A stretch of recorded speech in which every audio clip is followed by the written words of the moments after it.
আপোনাৰ যিখন ধৰি লওক পুৰণা বাৰ্থ চাৰ্টিফিকেট বোলে বাৰ্থ চাৰ্টিফিকেটখন অলপ লেতেৰা হৈ গ'ল বা সেইখন এতিয়া বেয়া হৈ গৈ আছে দিনক দিনে তেনেকুৱা ক্ষেত্ৰত আপুনি যদি এখন নতুন ডিজিটাইজ বাৰ্থ চাৰ্টিফিকেট বিচাৰে সেই বাৰ্থ চাৰ্টিফিকেটখন আপুনি কেনেকৈ উলিয়াব লাগে এতিয়া বাৰ্থ চাৰ্টিফিকেটখন আপুনি কেনেকৈ ডিজিটাইজ কৰিব লাগিব কি নথিপত্ৰৰ প্ৰয়োজন হ'ব ক'ত গৈ ডিজিটাইজ কৰিব লাগিব সেইটো মই আপোনাক কৈ দিওঁ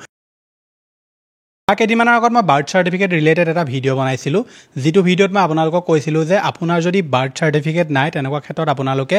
ডিলে বাৰ্থ চাৰ্টিফিকেটখনৰ কাৰণে কেনেকৈ পাৰ্মিশ্যন উলিয়াব লাগিব পাৰ্মিশ্যন উলিওৱা প্ৰচেছটো কেনেকুৱা হ'ব আপুনি কেনেকৈ পাৰ্মিশ্যনটোৰ কাৰণে এপ্লাই কৰিব লাগিব কি আপোনালোকক নথিপত্ৰৰ প্ৰয়োজন হ'ব পাৰ্মিশ্যনটো ওলোৱাৰ পাছত আপোনালোকে ক'ত গৈ এখন জমা কৰিব লাগিব সকলোখিনি কথা আমি এই ভিডিঅ'টোত ডিটেইলছত আলোচনা কৰিছিলোঁ সেই ভিডিঅ'টো চোৱাৰ পাছতে বহুতে মোক পাৰ্চনেলি মেছেজ কৰিছিলে বা কমেণ্ট কৰি সুধিছিলে যে আমাৰ যিখন পুৰণা বাৰ্থ চাৰ্টিফিকেট আছে সেই পুৰণা বাৰ্থ চাৰ্টিফিকেটখন এতিয়া আমি যদি ডিজিটাইজ কৰিব বিচাৰোঁ কেনেকৈ ডিজিটাইজ কৰিম বহুতে সুধি আছিলে যে পুৰণা বাৰ্থ চাৰ্টিফিকেটখন ডিজিটাইজ কৰাটো বাধ্যতামূলক নেকি এতিয়ালৈকে চৰকাৰৰ তৰফৰ পৰা বা অফিচিয়েল কোনো এনেকুৱা নটিফিকেশ্যন অহা নাই যে আপোনাৰ যিখন পুৰণা বাৰ্থ চাৰ্টিফিকেট আছে যিখন আপোনাক হস্পিটেলৰ পৰা দিছে মেডিকেলৰ পৰা দিছে সেইখন আপুনি ডিজিটেল কৰিব লাগিব বুলি বা ডিজিটাইজ কৰিব লাগিব বুলি কোনো এনেকুৱা অফিচিয়েল নটিফিকেশ্যন জাৰি হোৱা নাই মই এতিয়ালৈকে কোনো ধৰণৰ তেনেকুৱা নটিফিকেশ্যন পোৱা নাই কিন্তু আপোনালোকে যদি তাৰ পাছতো আপোনাৰ যিখন ধৰি লওক পুৰণা বাৰ্থ চাৰ্টিফিকেট বোলে বাৰ্থ চাৰ্টিফিকেটখন অলপ লেতেৰা হৈ গ'ল বা সেইখন এতিয়া বেয়া হৈ গৈ আছে দিনক দিনে তেনেকুৱা ক্ষেত্ৰত আপুনি যদি এখন নতুন ডিজিটাইজ বাৰ্থ চাৰ্টিফিকেট বিচাৰে সেই বাৰ্থ চাৰ্টিফিকেটখন আপুনি কেনেকৈ উলিয়াব লাগিব ইউটিউবত যদি আপোনালোকে চাৰ্চ কৰে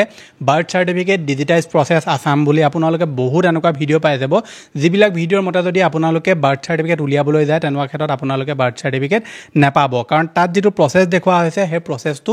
ডিলে বাৰ্থ চাৰ্টিফিকেটখন উলিয়াবৰ কাৰণে যিটো পাৰ্মিশ্যন উলিয়াইছিলে বা আপোনাক যিটো দেখুৱাইছিলোঁ পাৰ্মিশ্যন উলিয়াবৰ কাৰণে সেই প্ৰচেছটোকে দেখুৱাই দিছে যে আপুনি এনেকৈ কৰিলে আপুনি ডিজিটাইজ বাৰ্থ চাৰ্টিফিকেটখন পাই যাব কিন্তু তেনেকুৱা প্ৰচেছ নহয় আজি এই ভিডিঅ'টোত মই আপোনালোকক কৈ দিম যে আপুনি কেনেকৈ আপোনাৰ পুৰণা বাৰ্থ চাৰ্টিফিকেটখন ডিজিটাইজ কৰিব লাগিব ক'ত গৈ কৰিব লাগিব কি নথিপত্ৰৰ আপোনালোকৰ প্ৰয়োজন হ'ব সকলোখিনি কথা আমি ভিডিঅ'টোত ডিটেইলছত আলোচনা কৰিম ভিডিঅ'টো সম্পূৰ্ণভাৱে প্ৰথমৰ পৰা শেষলৈকে চাব এতিয়ালৈকে আপুনি ভিডিঅ'টোত যদি লাইক এটা কৰা নাই ফটাফট ভিডিঅ'টোত লাইক এটা কৰি দিয়ক চেনেলটোলৈ যদি প্ৰথম আহিছিলে ছাবস্ক্ৰাইব কৰি লওক এনেকুৱা ধৰণৰ ইনফৰ্মেটিভ ভিডিঅ' ৰেগুলাৰ চাবৰ কাৰণে আহক এতিয়া ভিডিঅ'টো আৰম্ভ কৰোঁ পুৰণা যিখন বাৰ্থ চাৰ্টিফিকেট এই বাৰ্থ চাৰ্টিফিকেটখন আপোনালোকক প্ৰথমেই কৈ দিওঁ ডিজিটাইজ কৰিবৰ কাৰণে কোনো এনেকুৱা মেণ্ডেটৰী কৰা নাই তাৰপাছতো যদি আপুনি কৰিব বিচাৰে তেনেহ'লে প্ৰচেছটো একদম চিম্পুল মই এই ভিডিঅ'টো বনোৱালৈকে এনেকুৱা কোনো অনলাইন প্ৰচেছ এতিয়ালৈকে ওলোৱা নাই স্মুথলি যিটোৱে কাম কৰে বা আমাৰ অসমত এনেকুৱা ধৰণৰ কোনো এতিয়ালৈকে অনলাইন প্ৰচেছ উলিওৱাই নাই যে আপোনালোকে অনলাইনতে সেই যিখন চাৰ্টিফিকেট আছে সেইখন আপুনি ডিজিটাইজ কৰিব পাৰিব যেনেকৈ কাষ্ট চাৰ্টিফিকেট আপুনি অনলাইনতে ডিজিটাইজ কৰিব পাৰে আপুনি যদি সেৱা সেতু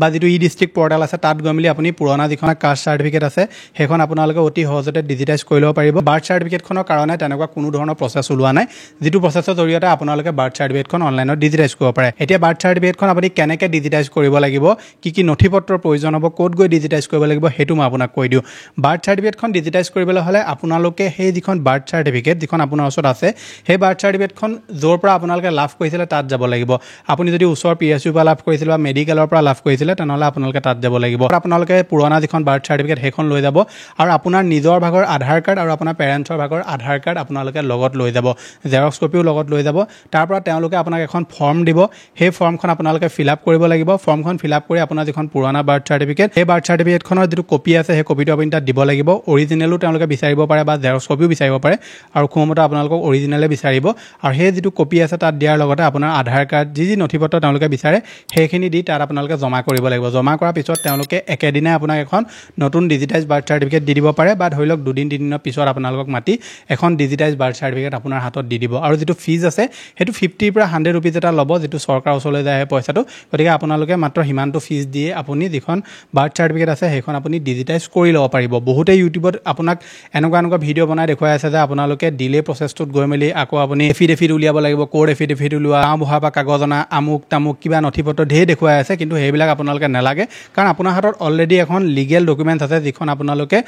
গভৰ্ণমেণ্ট হস্পিটেলৰ পৰা লাভ কৰিছে যিখন বাৰ্থ চাৰ্টিফিকেট আপুনি গভৰ্ণমেণ্ট হস্পিটেলৰ পৰা লাভ কৰিছে সেইখন আকৌ আপুনি এপ্লাই কৰিবৰ কাৰণে ডিলে বাৰ্থ চাৰ্টিফিকেট এপ্লাই কৰাৰ প্ৰয়োজন নাই ডিলে বাৰ্থ চাৰ্টিফিকেট সেইসকলে এপ্লাই কৰিব লাগিব যিসকলৰ ধৰি লওক বয়স এতিয়া 6 বছৰতকৈ ওপৰ হৈ গ'ল তেওঁলোকে ডিলে বাৰ্থ চাৰ্টিফিকেটৰ কাৰণে পাৰ্মিশ্যন প্ৰথমে ল'ব লাগিব আৰু সেই পাৰ্মিশ্যন কপিটো লৈ তেওঁলোকে তাৰ পৰা যিখন বাৰ্থ চাৰ্টিফিকেট সেইখন লাভ কৰিব ডিলে বাৰ্থ চাৰ্টিফিকেট কেনেকৈ এপ্লাই কৰিব লাগে ডিলে বাৰ্থ চাৰ্টিফিকেটৰ কাৰণে কেনেকৈ পাৰ্মিশ্যন উলিয়াব লাগে কি নথিপত্ৰ আপোনালোকৰ প্ৰয়োজন হ'ব আপোনাৰ বাৰ্থ চাৰ্টিফিকেট এতিয়ালৈকে ওলোৱা নাই নাই কেনেকৈ আপুনি বাৰ্থ চাৰ্টিফিকেট এপ্লাই কৰিব লাগিব সকলোখিনি কথা মই এই ভিডিঅ'টোত দি থোৱা আছে আপোনালোকে সম্পূৰ্ণ ভিডিঅ'টো নিশ্চয় এবাৰ চেক আউট কৰক আৰু পুৰণা বাৰ্থ চাৰ্টিফিকেট যদি আপুনি ডিজিটাইজ কৰিব বিচাৰে তেনেহ'লে বাৰ্থ চাৰ্টিফিকেটখন আপোনাৰ য'ৰ পৰা ইছ্যু হৈছিলে তাত যাব প্ৰয়োজনীয় নথিপত্ৰ লগত লৈ যাব মই যিকেইটা নথিপত্ৰ কৈছোঁ তেওঁলোকে দুটা এটা বেছিও বিচাৰিব পাৰে তেনেকৈ আপোনালোকে নথিপত্ৰ দি আপোনাৰ বাৰ্থ চাৰ্টিফিকেটখন ডিজিটাইজ কৰি ল'ব পাৰিব মই লগ পাম এটা নতুন ভিডিঅ'ত আজিলৈ ধন্যবাদ